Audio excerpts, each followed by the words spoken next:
Movie की starting में हम एक पांडा को देखते हैं जिसका नाम पो है। उसके पिता उसे आवाज़ देते हैं। वो उसके पिता के पास जाता है। वो रेस्टोरेंट पहुंचता है। वहाँ उसके पिता उससे पूछते हैं कि तुम ऊपर क्या कर रहे थे, बहुत शोर हो रहा था। वो कहता है कि मैंने नूडल्स का सपना देखा। उसके पिता उससे कहते हैं कि अब समय आ गया है कि तुम इस रेस्टोरेंट की रिस्पॉन्सिबिलिटी अपने ऊपर लो। वहीं हम देखते हैं कि एक मास्टर जिनका नाम मिस्टर शिफू है, वो अपने स्टूडेंट को ट्रेनिंग देते हैं। तभी वहाँ मास्टर शिफू वहाँ के मेन मास्टर उगवे से मिलते हैं, जो उन्हें कहते हैं कि ताइलंग वापस आएगा, जो अभी कैद में है।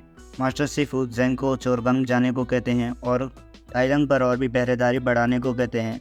मास्टर उगवे मास्टर शिफू से कहते हैं कि अब समय आ गया है ड्रैगन वॉरियर को चुनने का।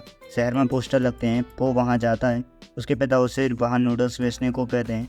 सभी लोग ड्रैगन वॉरियर को देखने के लिए जाते हैं। पो भी वहाँ पहुँचता है। मास्टर शिफू उगवे को वेलकम करते हैं। मास्टर उगवे से कहते हैं कि तुम्हारे स्टूडेंट रेडी हैं। वो वहाँ पहुँचता है लेकिन वो लेट हो जाता है, जिससे वो अंदर नहीं जा पाता। मास्टर शिफू अपने student tigress, monkey, crane, viper और मेंस को इंट्रोड्यूस करते हैं। वो अंदर जाने का ट्राई करता है। मास्टर उगवे कहते हैं कि महसूस हो रहा है कि ड्रैगन योद्धा हमारे बीच ही है। वो एक क्रैकर से बनी चेयर बनाता है जिससे वो अंदर जा सके। तभी उसके पिता उसे घर चलने को कहते हैं। क्रैकर्स फूटते हैं जिससे वो अंदर पहुंच जाता है। वो देखता है कि मास्टर उगवे की उंगली उसकी तरफ है। मास्टर उगवे पो को ड्रैगन वॉरियर बनाते हैं। वहीं जेंग चोरगम पहुंचता है और उन्हें मास्टर शिफू का मैसेज देता है। वहाँ वो जेंग को अपनी सुरक्षा दिखाते हैं। वो वहाँ वॉरियर के रूम में पहुँचता है। वो वहाँ वॉरियर की पुरानी चीज़ें देखता है। वो मास्टर शिफू से मिलता है, जो पो से कहते हैं कि तुम्हें ड्रैगन राज्य जानना होगा, जिसके लिए तुम्हें कुंग फू में महारत हासिल करनी होगी। मास्टर शिफू उसे ट्रेनिंग कराने के लिए ले जाते हैं। वो वहाँ उसका टेस्ट लेते हैं। वो रात में सोने के लिए जाता है। वो उन सभी लोगों से मिलता है। वहाँ से पता लगता है कि वो सभी उससे नफरत करते हैं।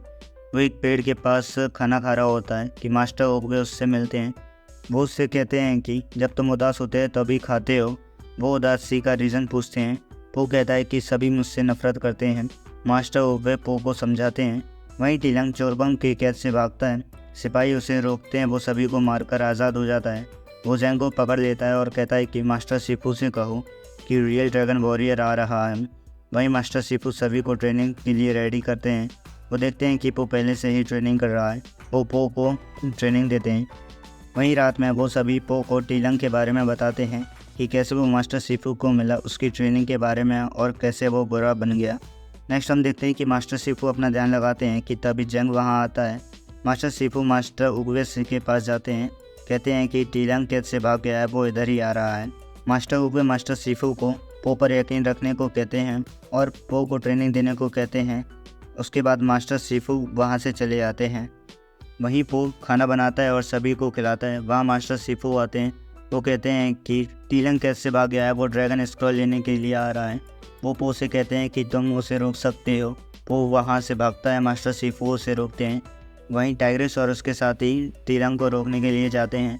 मास्टर शिफू पो को ज़मीन से 10 फीट ऊपर अपनी बॉडी को सही तरीके से बैलेंस किए हुए खाना खाते देखते हैं। वो उसे अपने साथ ले जाते हैं और उसे कुंग फू सिखाते हैं। मास्टर शिफू से खाने का लालच देखते हैं और कुंग फू सिखाते हैं। वो कुंग फू सीख जाता है। वहीं टाइग्रेस अपने साथियों के साथ टिलंग को रोकने के लिए जाता है। वो सभी मिलकर उसे रोकते हैं। वहीं वो सभी मास्टर शिफू के पास आते हैं। मास्टर उन्हें ठीक कर देते हैं। वो पो से कहते हैं कि तुम उसे रोक सकते हो। वो पो को ड्रैगन स्क्रॉल देते हैं। पो से देखता है, वो खाली होता है। मास्टर शहर को खाली कराने को कहते हैं और वो खुद टाइलंग से लड़ देंगे। पो अपने पिता से मिलता है और उनके साथ शहर के बाहर जाता है। पो उदास होता है। उसके पिता उसे समझाते हैं। मास्टर शिफू ताइलंग से मिलते हैं। ताइलंग उनसे पो के बारे में पूछता है। वो मास्टर शिफू के साथ फाइट करता है। कहता है कि उन्होंने उससे ड्रैगन वॉरियर नहीं बनाया। वो मास्टर उगवे की छड़ी तोड़ देते हैं। ताइलंग मिस्टर शिफू से ड्रैगन स्क्रॉल के बारे में पूछता है। वो देखता है कि ड्रैगन स्क्रॉल वहाँ से गायब है। मास्टर कहते हैं कि उसे ड्रैगन वॉरियर अपने साथ ले गया। ताइलंग मास्टर को मानता है कि तभी पो वहाँ आ जाता है। ताइलंग पो से ड्रैगन स्क्रॉल छीनता है। पो उसे लेकर भागता है। ताइलंग उसे ड्रैगन स्क्रॉल लेने की कोशिश करता है। पो उसे रोकता है। ताइलंग ड्रैगन स्क्रॉल ले लेता है। कहता है कि ये खाली है। पो कहता है कि हमें महान बनने के लिए किसी चीज़ की ज़रूरत नहीं है, वो तुम खुद ही हो। ताइलंग गुस्से से पो पर अटैक करता है। पो से मार देता है। सभी लोग पो के पास आते हैं। वो सभी काफ़ी खुश होते हैं। सभी उसे रिस्पेक्ट देते हैं। तभी पो को मास्टर शिफू की याद आती है। वो उनके पास जाता है। मास्टर शिफू उसे जिंदा देख खुश होते हैं। वो आँख बंद करते हैं। पो को लगता है कि वो मर गए। मास्टर शिफू कहते हैं कि मैं अभी मरा नहीं हूँ, मैं अभी आराम कर रहा हूँ। पो भी मास्टर के साइड में लेट जाता है। तो दोस्तों आज के लिए इतना ही, मिलते हैं नेक्स्ट वीडियो में। वीडियो पसंद आई हो तो वीडियो को लाइक और चैनल को सब्सक्राइब करें।